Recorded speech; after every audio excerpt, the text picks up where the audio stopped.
বিসমিল্লাহির রহমানির রহিম। আসসালামু আলাইকুম এভরিওয়ান, সবাই কেমন আছেন? আশা করি অনেক ভালো আছেন। আলহামদুলিল্লাহ আমরা ভালো আছি। আজও আপনাদের মাঝে খুবই মজাদার একটা ঝটপট লোভনীয় স্ন্যাক্সের আইটেম নিয়ে এসেছি। সেটা আপনারা বিকেলের চায়ের আড্ডা পরিবার পরিজন নিয়ে উপভোগ করতে পারেন।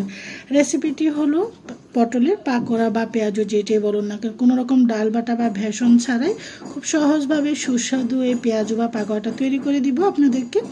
এই লোভনীয় পাকোড়াটা খেতে কিন্তু দারুণ। অনেকে পটল খেতে চান না, এভাবে যদি পটল দিয়ে আপনার পেঁয়াজু বা পাকোড়া তৈরি করে দেন, বিকেলের চায়ের আড্ডা বা অতীতে আপনার ঝটপট কিন্তু অনায়াসে আপনাদের প্লেট খালি হয়ে যাবে। চলে যাচ্ছি রেসিপিটির মূল পর্বে, দেখতে থাকুন রেসিপিটি। রেডি 7-8টি পটল চামড়া ছাড়িয়ে ভিতরে বিচিটা ফেলে দিয়ে এখানে চিকন করে কেটে নিয়েছি। পটলের পরিমাণটা বেশি দিয়েছি, আর আলু এখানে মিডিয়াম সাইজের 2টো আলু গ্রেট করে দিয়েছি। আলুর পরিমাণটা কম দিচ্ছি যেন পটলটা যেন ওদের মুখে লাগে। আর বাচ্চারা যেহেতু সবজি খেতে অপছন্দ করে, তো এভাবে যদি বানিয়ে দেন আসলে সবাই খেয়ে অনেক মজাই পাবে। আর যেহেতু বৃষ্টি হচ্ছে, বৃষ্টির জন্য এই জন্য খাবারগুলো খেতে ভালোই লাগে। এখানে আমি 7-8টি কাঁচামরিচ কুচিয়ে দিয়েছি, 2টো দিয়েছি পেঁয়াজ কুচিয়ে, আর 1 টেবিল চামচ দিয়েছি আদা এবং রসুন বাটা, দিয়ে দিচ্ছি এখানে 1 চামচ ধনিয়ার গুঁড়া, 1 চামচ লাল মরিচের গুঁড়া, 1 চামচ হলুদের গুঁড়া। একটু ঝাল হলে খেতে ভালো লাগে পেঁয়াজ এবং পাকোড়াটা। স্বাদ অনুযায়ী লবণটা দিয়ে দিচ্ছি। এখানে 1/2 কাপ বেসন, এখানে চালের গুঁড়া দিচ্ছি। আমি এখানে বেসন বা ডাল বাটা কিছুই ব্যবহার করব না।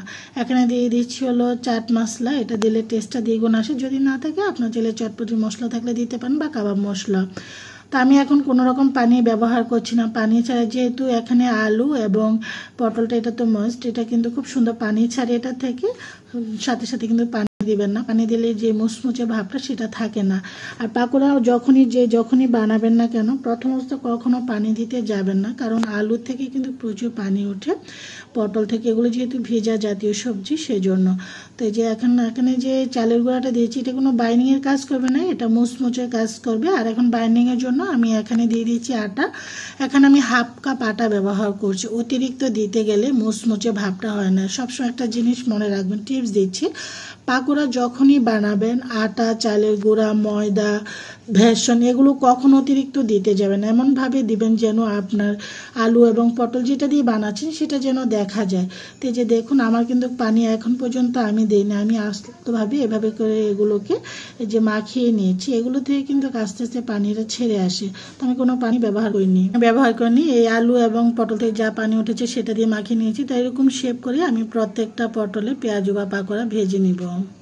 রেখেছি, তেলটা অলরেডি গরম হয়ে গিয়েছে। এখন আমি এক এক করে দিয়ে দিচ্ছি পটলের পাকোড়া বা পেঁয়াজুগুলো। তো আপনারাও চাইলে লোভনীয় এই পটল যদি বাসায় থাকে, আপনারা লোভনীয় বৃষ্টির দিনে পরিবার পরিজন নিয়ে বিকেলের চায়ের আড্ডায় মেতে উঠতে পারেন। খেতে কিন্তু দারুণ হয়েছে। আমি সাজেস্ট করবো একবার হলো বানিয়ে খেয়ে দেখবেন। দেওয়ার পরে আমি প্রায় 10 থেকে 15 সেকেন্ড পর একটা কাবাব কাঠি দিয়ে ছাড়িয়ে নিচ্ছি, এতে করে উল্টাতে সুবিধা হয়। নিয়েছি এক এক করে, নিচ সাইডটা হয়ে আসছে। চুলাটাকে মিডিয়াম টু হাই ফ্লেমে দিচ্ছি, যেহেতু আমার চুলার ফ্লেমটা অনেক বেশি, সেজন্য একেবারে হাই ফ্লেমে দিলে দেখা গিয়েছে পটলটা আলুটা কাঁচা থাকবে, উপরেরটা পুড়ে যাবে। তো এভাবে করে সবগুলো এক এক করে আমি উল্টিয়ে দিয়েছি। আপনারাও ট্রাই করে দেখতে পারেন, আশা করি সবারই ভালো লাগে। উল্টিয়ে নিচ্ছি। আসলে চালের গুঁড়াটা অবশ্যই দেওয়ার চেষ্টা করবেন, চালের গুঁড়াটা দিলেই কিন্তু মুচমুচাটা বেশি হয়। যেহেতু এখানে কোনো ডাউল বা ভেষণ ব্যবহার করছি না, আমরা আটাটা দিচ্ছি, আপনার চাইলে ময়দাটাও দিতে পারেন। ওটা হয়ে গিয়েছে, আপনারা দেখে বুঝতে পারছেন যে এগুলো কতটা মুচমুচে হয়েছে।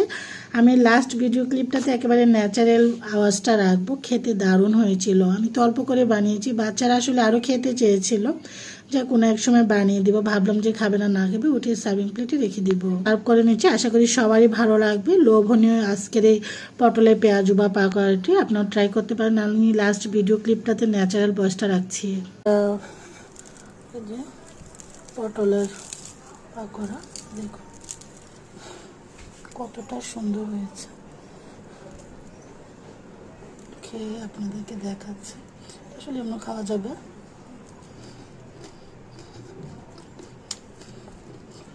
দারুণ, অসাধারণ এক কথা।